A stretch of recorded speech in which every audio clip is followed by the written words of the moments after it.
Welcome to Darren Daily On Demand, your most trusted resource to help you become better every day. Here's your success mentor, Darren Hardy. Good morning and Merry Christmas Eve to all of you. As you probably already know, I published Success Magazine for a decade or so. One of my predecessors at Success was W. Clement Stone. And this is a copy of Stone's version of Success Magazine, which was called Success Unlimited. I was 6 years old when this was originally published. You can see he featured Santa Claus on the cover. I'd say old St. Nick is worthy of being considered a success, you think? Inside this issue, Dr. Norman Vincent Peale shares a beautiful little story that he experienced one Christmas Eve that I thought I would share with you on this day.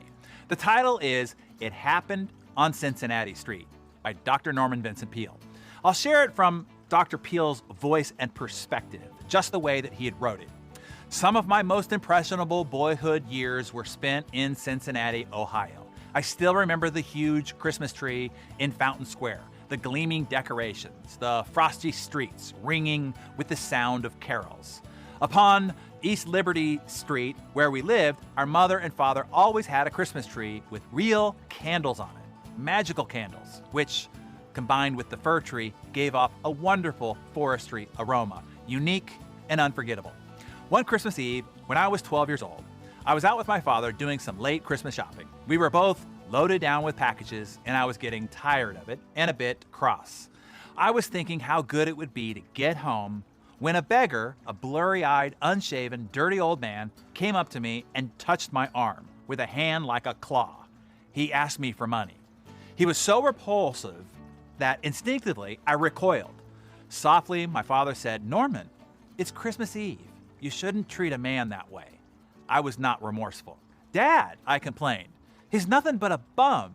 My father spoke strongly. Maybe he hasn't made much of himself or has fallen on tough times, but he is still a human being worthy of dignity. He then handed me $1, a lot of money for those days, and certainly for my dad's income. "I want you to take this and give it to that man," he said. "Speak to him respectfully. Tell him you are giving it to him in the name of Christmas." "Oh, Dad," I protested. "I can't do anything like that." My father's voice became firm. "Go and do as I told you." So reluctantly and resisting, I ran after the old man and said, "Excuse me, sir, I give you this money in the name of Christmas." He stared at the dollar bill, then looked up at me in utter amazement. A wonderful smile came to his face, a smile so full of life and beauty that I forgot that he was dirty and unshaven.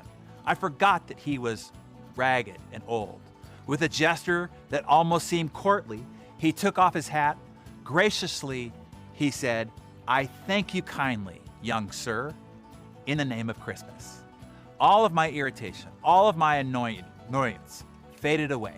The street, the houses, everything around me suddenly seemed beautiful because I had been part of a miracle that I have seen many times since. The transformation that comes over people when you think of them as human beings worthy of dignity and kindness.